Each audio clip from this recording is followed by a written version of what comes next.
Hi hello welcome back to our channel అండి. నేను మీ లక్ష్మిని. ఈరోజు పూరీలని సింపుల్ వేలో ఎలా ప్రిపేర్ చేసుకోవాలో చూపిస్తానండి.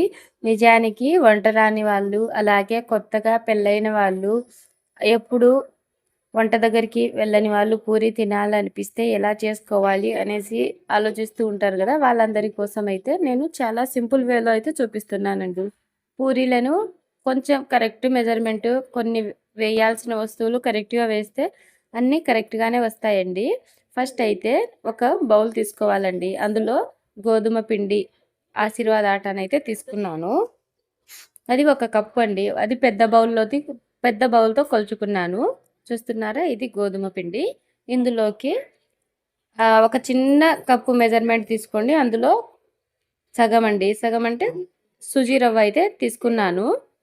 అలా సూజీ రవ్వని కూడా తీసుకున్న తర్వాతకి ఆ తర్వాత సూజీ రవ్వ తీసుకున్న అదే మెజర్మెంట్తో పాలు కూడా తీసుకోవాలండి. పాలు కూడా యాడ్ చేసేసుకోవాలి.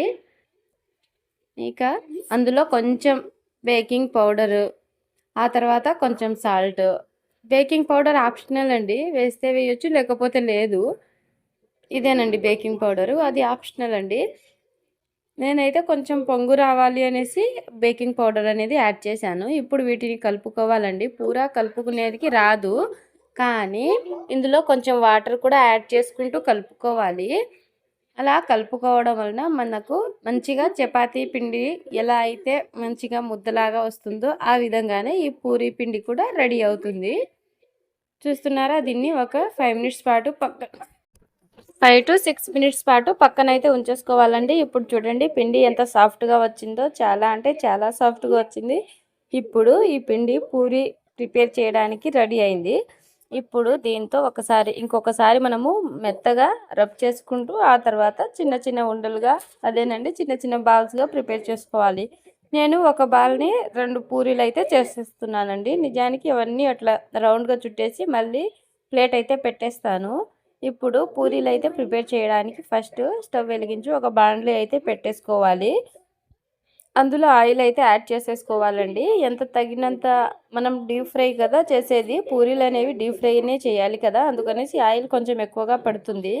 ఆ తర్వాత ఆయిల్ వేడెక్కిన తర్వాతనే పూరీలు అయితే, ఇక్కడ నేను పూరీలని కూడా చేసేస్తున్నాను ఆయిల్ హీట్ ఎక్కే లోపల.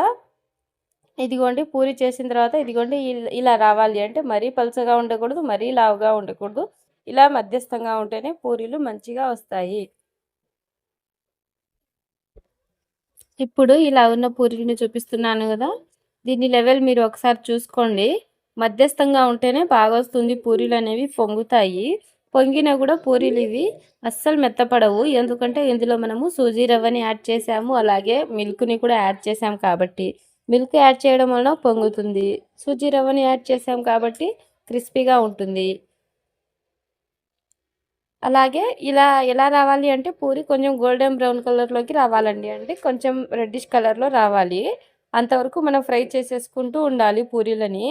అలా రెడ్ కలర్లో టర్న్ అయిన తర్వాత వేరే వైపు కూడా తిప్పేసుకొని ఒక రెడ్ కలర్ వచ్చేంత వరకు ఉన్నిచ్చిన తర్వాత తీసేసేయండి పూరీని. అంతేనండి, సింపుల్ వేలో అయిపోతుంది కదా పూరీలు.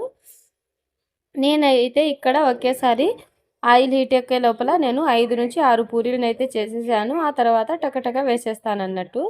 ఇంతకీ మీరు కూడా ఈ పూరీని ఒకసారి ఇంట్లో ట్రై చేయండి. ఎలా వచ్చిందో కామెంట్ సెక్షన్లో చెప్పండి. ఈ పూరీకి కాంబినేషన్గా ఆలు బొంబాయి చట్నీ అనేది చాలా అంటే చాలా బాగుంటుంది. మీరు కూడా ఆలు బొంబాయి చట్నీతో దీన్ని తినండి, చాలా బాగుంటుంది. వీడియో నచ్చితే ఒక చిన్న like and share, subscribe to my channel.